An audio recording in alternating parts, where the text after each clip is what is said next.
Figma How to Make Folder. If this guide helpful, don't forget to like and subscribe. To begin this tutorial, open Figma on your computer. After the application opens, locate and open the Figma file where you want to make a folder icon. Once the file is open, go to the toolbar and click the drop-down icon on the Shape tools. From the list of available shapes, choose Rectangle because it will be used to build the base structure of the folder icon. Move your cursor to the canvas, then click and drag on the canvas to draw a rectangle.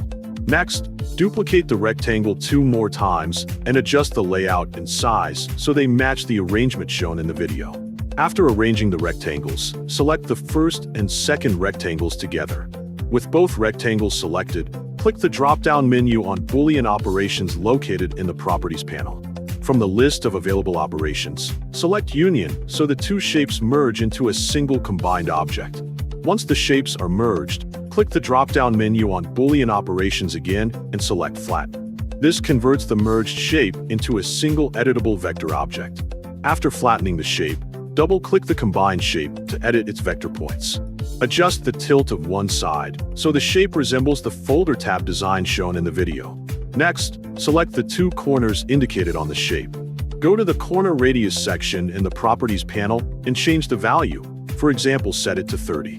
This adjustment will slightly round those corners and improve the appearance of the icon.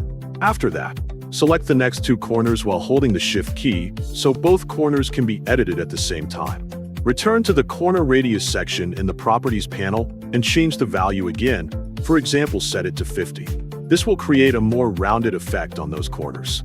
Now double-click the next rectangle that represents the second part of the folder icon.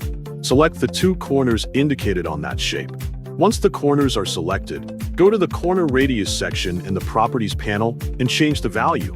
For example, set it to 50. This helps maintain a consistent rounded design style. Go to the Fill section in the Properties panel.